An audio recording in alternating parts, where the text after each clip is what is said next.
Hello students, આજે આપણે conjunction એટલે કે જે બે વાક્યોને જોડે છે, જેને સંયોજક આપણે કહીએ છીએ ગુજરાતીમાં, એના વિશે ભણીશું. કંજક્શનનો અર્થ શું થાય છે એ પહેલાં આપણે જોઈ લઈએ. એટલે કે બે શબ્દોનું કે સમાન કક્ષાના બે વાક્યોનું સંયોજન કરતા શબ્દોને સંયોજકો એટલે કે કંજક્શન કહેવામાં આવે છે. હવે એમાં સૌથી પહેલાં શું છે તો કે એન્ડ, એનું ગુજરાતી થાય છે અને. આ તો બહુ સિમ્પલ સંયોજક છે જે આપણે બધા જાણીએ છીએ, એટલે એને બહુ ટૂંકમાં આપણે જોઈ લઈશું. તો કે Ahmed went to school, he met the teacher. Ahmed went to school and met the teacher. એટલે કે વાક્યને અને દ્વારા જોડી દેવામાં આવે છે. અહેમદ શાળાએ ગયો અને શિક્ષકને મળ્યો. એવી જ રીતે બીજું વાક્ય છે, Mohan came home, he had his dinner. Mohan came home and had his dinner. Mohan ઘરે આવ્યો અને એણે એનું રાત્રિ ભોજન લીધું. બંને વાક્યોનો કર્તા એક જ હોવાથી બીજા જોડાતા વાક્યના કર્તાની જગ્યાએ એન્ડ મૂકી આપણે વાક્યને જોડ્યો છે. હવે આપણે આગળ જોઈએ તો બીજું કયું વાક્ય છે, બીજું સંયોજક શું છે તો કે બટ. બટ એટલે શું થાય એનું ગુજરાતી? પણ. હવે એમાં શું છે પેલું વાક્ય તો કે Vishakha worked hard, she could not succeed.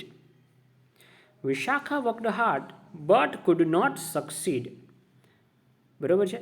એટલે કે શું તો કે વિશાખાએ સખત મહેનત કરી પણ તે સફળ થઈ નહીં. શું થયું તો કે વિશાખાએ સખત મહેનત કરી પરંતુ તે સફળ થઈ શકી નહીં. અહીંયા વાક્યને શું છે? બટ વડે જોડવામાં આવ્યું છે. બે વાક્યોમાં પરસ્પર વિપરીત ભાવ હોવાથી વાક્યોને બટ વડે જોડ્યા છે. બીજું વાક્ય જોઈ લે, એ પણ એમ જ છે. તો I invited Sejal, he did not come for the party. I invited Sejal but she did not come for the party. અહીંયા શી કરવું જોઈએ, ભૂલથી હી થઈ ગયું છે. એટલે કે I invited Sejal but she did not come for the party. મેં સેજલને ઇન્વાઇટ કરી હતી પરંતુ તેની પાર્ટીમાં આવી નહીં. હવે ત્રીજું કંજક્શન આપણે જોઈ લઈએ તો કે ઓર, એટલે કે પરિણામ અથવા વિકલ્પ સૂચવે છે. પેલું વાક્ય, run fast you will lose the race. Run fast or you will lose the rest. ઝડપથી દોડો નહીંતર તમે રેસમાં હારી જશો, દોડમાં હારી જશો. બરાબર છે? ઓર શું સૂચવે છે? પરિણામ અથવા વિકલ્પ. હવે ઓરના જે સમાનાર્થી છે અધરવાઇઝ અને ઓર એલ્સ, એ પણ આપણે આગળ ભણશું. પહેલાં આપણે આ ઓર જોઈ લઈએ. Will you have T, will you have coffee. હવે તો કે શું? Will you have T or coffee. તમે ચા લેશો કે કોફી. બે વાક્યોમાં વિકલ્પ આપ્યા હોવાથી બંને વાક્યોને ઓર વડે જોડ્યા છે. બરાબર છે? તમને એક વિકલ્પ આવ્યો છે, કાં તમે દોડો અને કાં તમે દોડને ગુમાવી દેશો. એમાં શું છે? પરિણામ દર્શાવ્યું છે. અને બીજા વાક્યમાં શું છે? તમને વિકલ્પ આપવામાં આવ્યો છે. Will you have T, will you have coffee. તો કે will have T or coffee. તમે ચા લેશો કે કોફી. હવે પછીનું છે અધરવાઇઝ. ઓરનું જ સમાનાર્થી છે. નહીંતર અથવા તો વિપરીત અસર કે પરિણામ દર્શાવે છે. ઓરનું સમાનાર્થી છે. એ જ વાક્ય આપણે ફરીથી લઈએ તો કે run fast or you will lose the race. Run fast otherwise you will lose the race. બંને એકબીજાના સમાનાર્થી છે, તમે વાપરી શકો છો. પરંતુ જ્યારે વિકલ્પ સૂચવવાના હોય છે ત્યારે મોટા ભાગે ઓરનો ઉપયોગ થાય છે. ઓકે? પરિણામ કે વિપરીત અસર દર્શાવ્યું હોય ત્યારે તમે અધરવાઇઝ કે ઓર બંને વાપરી શકો છો. પરંતુ જ્યારે વિકલ્પ સૂચવવામાં આવે છે ત્યારે મોટા ભાગે ઓરનો ઉપયોગ થાય છે. હવે એના પછી છે પાંચમું, સો અને ધેરફોર. બંને એક જ છે, એકબીજાના સમાનાર્થી છે. સો અને ધેરફોર એટલે એનું ગુજરાતી શું થશે? તેથી અથવા તો માટે. સો અને ધેરફોર બંને સમાનાર્થી છે, કારણ અને પરિણામ દર્શાવે છે. શું દર્શાવે છે? કારણ અને પરિણામ. Rahim was brave, he could catch the thief. Rahim was brave so he could catch the thief. Rahim બહાદુર છે તેથી માટે તે ચોરને પકડી શક્યો હતો. He could catch the thief. એટલે કે રહીમ બહાદુર હતો તેથી તે ચોરને પકડી શક્યો. કારણ દર્શાવે છે. શું? તો કે તેથી અથવા તો માટે. કારણ અને પરિણામ દર્શાવે છે. Rahim was brave, he could catch the thief. Rahim was brave, so he could catch the thief. અથવા તો સોની જગ્યાએ તમે નીચે વાક્યમાં જોયું છે એમ. Rahim was brave, therefore he could catch the thief. એટલે કે રહીમ બહાદુર હતો તેથી તે ચોરને પકડી શક્યો. હવે એના પછી છે છઠ્ઠું, આઈધર અને ઓર. આ કે પેલું. હવે આમાં શું છે? આ કે તે પેલું. જો એ વાક્ય આપણે જોશું એટલે તમને સમજાઈ જશે. Give me a book, give me a magazine. Give me either a book or magazine.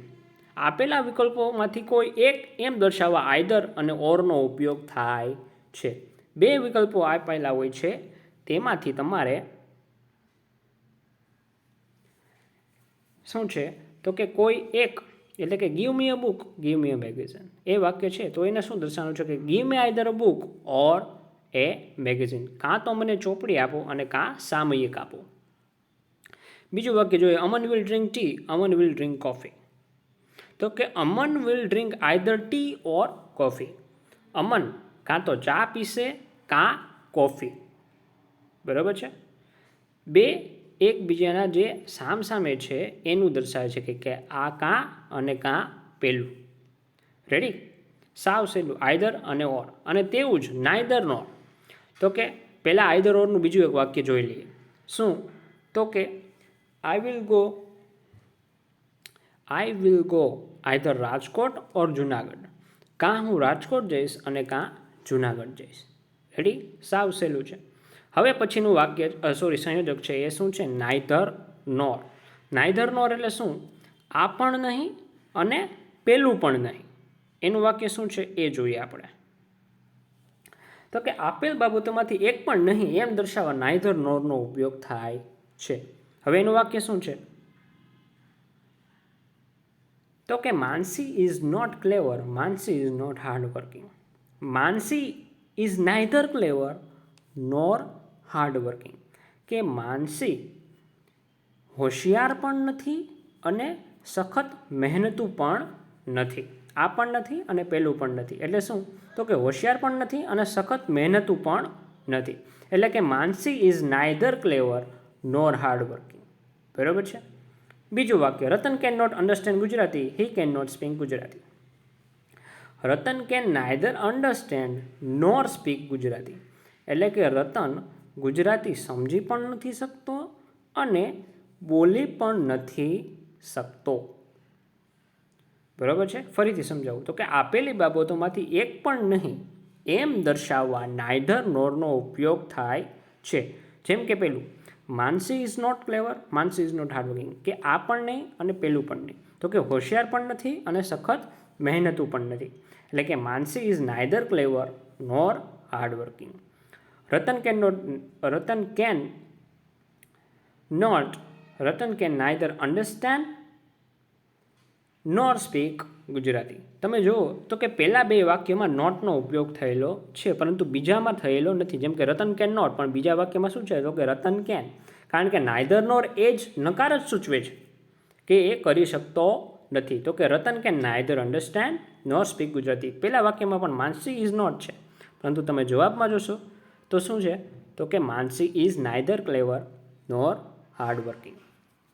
હવે પછીનું જોઈએ તો એ શું છે? તો કે બીકોઝ. બીકોઝ એ શું છે? તો કે કારણ દર્શાવે છે.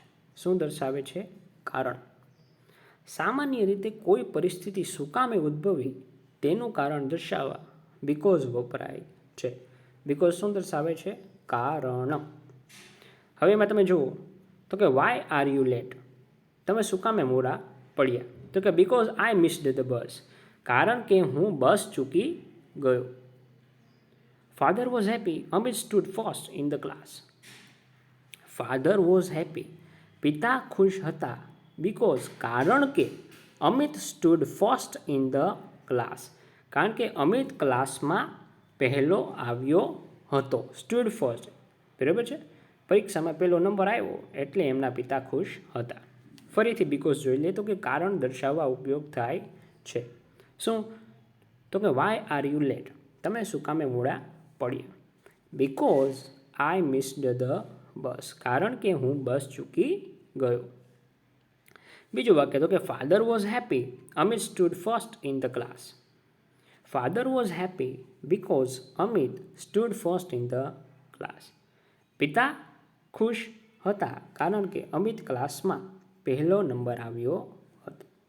રેડી? આ હતું બિકોઝ. હવે પછીનું છે સો ધેટ. સો ધેટ એટલે કે જેથી અથવા તો ક્રિયાનો હેતુ સ્પષ્ટ કરે છે. તેથી સો અને સો ધેટ બે આમ તો એકબીજાના સમાનાર્થી જ છે. Please take rest you are fit for the test tomorrow.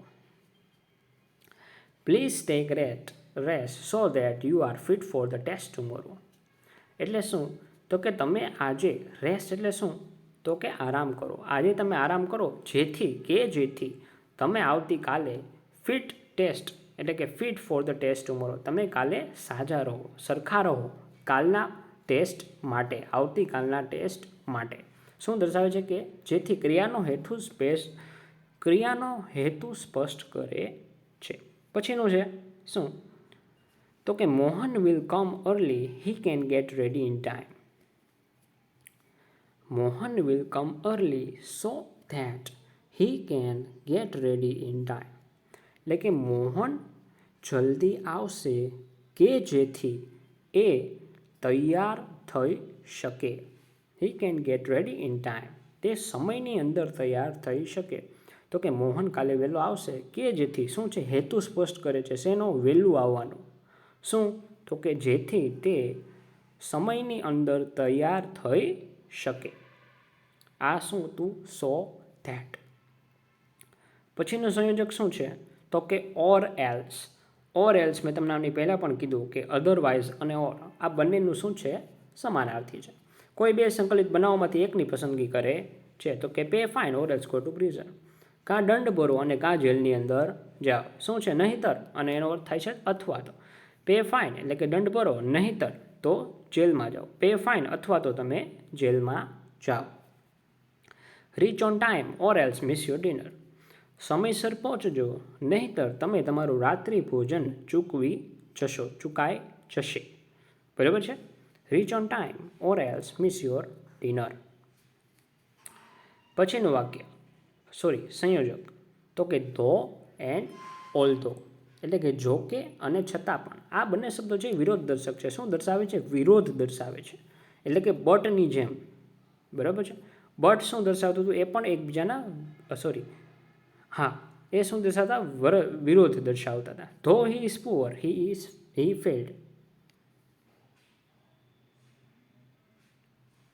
પહેલા વાક્યમાં જે છે એ શું થઈ ગઈ છે? પ્રિન્ટિંગ મિસ્ટેક છે. શું મિસ્ટેક છે એ તમને સમજાવું તો જોજો. ધો he is poor he is happy આવશે. શું આવશે? જે નીચે જે છે હી is happy A printing mistake થઈ ગઈ છે. એ તમે પછી લખો ત્યારે તમે એને સંભાળજો. શું આવશે? Though he is poor he failed નહીં, પરંતુ શું આવશે? He is happy. Okay. Although is poor he is happy. તે ગરીબ છે છતાં પણ તે ખુશ છે. ઓકે. આ છે ધો અને ઓલ્ધો વિશેની સમજણ. શું છે? તો કે જો કે અને છતાં પણ એ વિરોધ દર્શાવે છે. માનો કે એ જ વાક્યમાં મારે ઉમેરવું હોય, બટ ઉમેરવું હોય તો એ પણ ઉમેરી શકો. તો કે હી is poor but he is happy. But અને ધો અને ઓલ્ધો એકબીજાની જગ્યાએ તમે મૂકી શકો છો. પરંતુ એ વાત યાદ રાખજો કે ધો અને ઓલ્ધો એ હંમેશા મોટા ભાગે વાક્યની શરૂઆતમાં આવે છે. બરાબર છે? અહીંયા પ્રિન્ટિંગ મિસ્ટેક છે એ હું તમને ફરીથી કહી દઉં છું. બરાબર? હી ફેલ્ડ પહેલું વાક્ય છે એની જગ્યાએ શું આવશે? He is happy. પછીનું સંયોજક છે યેટ. એટલે કે હજુ સુધી અને છતાં પણ. આ યેટના બે ઉપયોગ થાય છે. યાદ રાખજો. આ જે યેટ સંયોજક છે એના બે ઉપયોગ થાય છે. પહેલો ઉપયોગ, હર આઈઝ આર વીક. તેણીની આંખો નબળી છે. Yet she watches TV. છતાં પણ તે ટીવી જોવે છે. અહીંયા જે યેટનો ઉપયોગ થયો છે એ શું છે? છતાં પણ. એનો ગુજરાતી અર્થ શું થાય છે? છતાં પણ. Her eyes are weak yet she watches TV. તેણીની આંખો નબળી છે છતાં પણ તેણી ટીવી જોવે છે. બીજું વાક્ય, are you not ready yet. તમે હજુ સુધી તૈયાર થયા નથી. શું છે યેટ? અહીંયા યેટનો અર્થ શું છે? હજુ સુધી. જ્યારે પ્રશ્નાર્થ વાક્યમાં યેટ આપણે કોઈ પણ પ્રશ્નાર્થ વાક્ય તમે કરો છો ત્યારે મોટા ભાગે, શું કહું છું, મોટા ભાગે યેટનો ઉપયોગ છેલ્લે થાય છે. જેમ કે અહીંયા જે યેટ છેલ્લે છે તેવી રીતે. Are you not ready yet. તમે હજુ સુધી તૈયાર થયા નથી. એટલે કે મોટા ભાગે જ્યારે પ્રશ્નાર્થ વાક્યમાં યેટનો ઉપયોગ કરો છો ત્યારે યેટ, મોટા ભાગે શબ્દ કહું છું, મોટા ભાગે યેટ છેલ્લે આવે છે.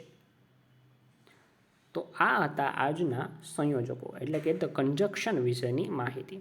ફરીથી કહું છું, આ 11મું જે કન્જક્શન છે ધો, એનું પહેલું વાક્ય છે હી ફેલ્ડ, એની જગ્યાએ શું આવશે? He is happy. A printing mistake થઈ ગઈ છે. સૌથી વધારે જો સમજવા જેવા અને થોડાક આ વર્ષે તમને નવા લાગ્યા હોય એવા બે જ છે સંયોજકો, એ છે આઈધર ઓર અને નાઈધર નોર. એ ફરીથી હું તમને સમજાવી દઉં.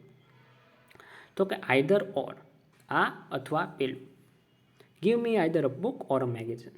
આઈધર પછી એક જે વસ્તુનું નામ છે એ, અને પછી ઓર પછી જે બીજી વસ્તુનું નામ છે એ વાક્ય રચના છે. શું? તો કે give me either a book or a magazine. મને કાં તો ચોપડી આપો અને કાં સામયિક આપો, મેગેઝિન આપો. Aman will drink either tea or coffee. Aman કાં તો ચા પીશે અને કાં કોફી. એવી જ રીતે નાઈધર નોર. નાઈધર નોર શું છે? તો કે આપેલ બાબતોમાંથી એક પણ નહીં એમ દર્શાવવા નાઈધર નોરનો ઉપયોગ થાય છે. તો કે Mansi is not clever, Mansi is not hardwork. Mansi is neither clever nor hardworking. ઉપરના વાક્યમાં આપેલું નોટ નીચે કાઢી દેવામાં આવ્યું છે કારણ કે નીચે નાઈધર નોર એ નકારાત્મકતા જ સૂચવે છે. એટલે શું? માનસી is neither clever nor hardworking. એટલે કે માનસી હોશિયાર પણ નથી અને સખત મહેનતુ પણ નથી.